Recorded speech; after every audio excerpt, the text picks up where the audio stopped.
Hey everybody, we're coming to you from the International Quilt Festival in Houston, Texas, and my guest is Anita Smith, and you are the founder of the Appliqué Society. Yes. You may not know that there is an Appliqué Society, but it is, and it's been your passion since when?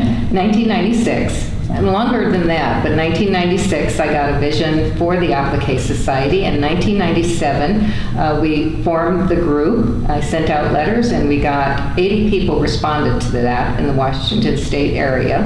And then there was a steering committee. We got the group, and we have had over 14,700 people have joined worldwide since we started over 20 years ago. Well, congratulations. Why did you start the organization to begin with? Passion for appliqué, and I wanted to be able to learn from teachers, and it was very difficult to find teachers, and I thought, why not have a networking place where you could get one place that you could find out about teachers. The teachers could be there to let us know where who they are, what they do, and people could go there and find out how to find them. Sure. Now, you told me this quilt was actually a catalyst that helped you start that society. Tell me about that. This one, actually, many of the techniques I had read about, I had tried, but I had never done a whole quilt like this before.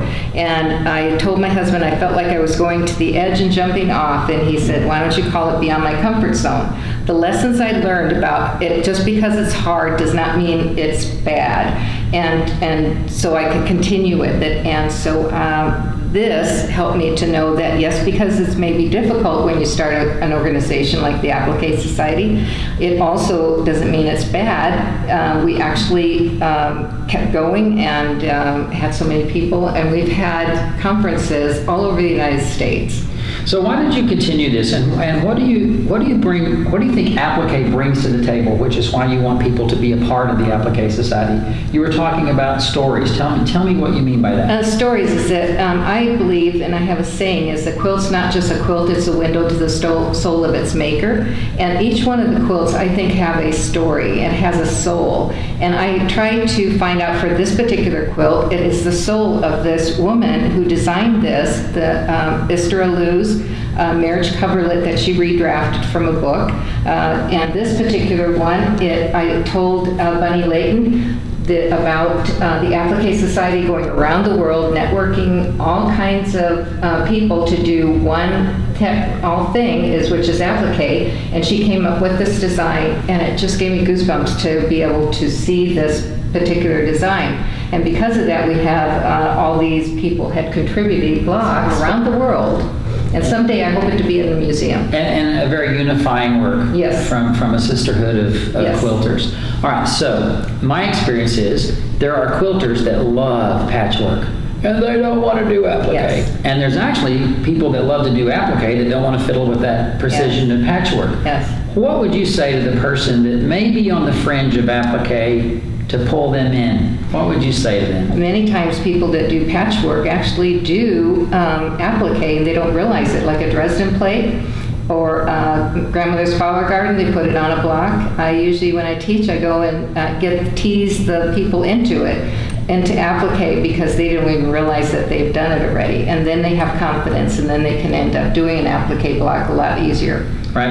And you also said, obviously this is going to take some time. Mm-hmm. I'm among those that think that just because it takes a lot of time does not mean it's hard. It just takes a lot of time. Right. But for you, it's not even about finishing that project quickly or anything. It's about the process. I love the process. The process is how to choose the color, how to learn about the person that worked on, to design this. What is it that I want to be able to put in there? Can I put this accent in there? Will this color go better than the other color? There's other people that are product-minded, which they want to hurry up and do it, and they're the art quilt people. I talked with an Australian today. She wants to hurry up and get it done, which is okay. Yeah. And that's appliqué too. We both decided that. But I love the challenge to see how small I can do it with needle turn. That's great. So you guys, where will they find the Appliqué Society? The appliquésociety.org.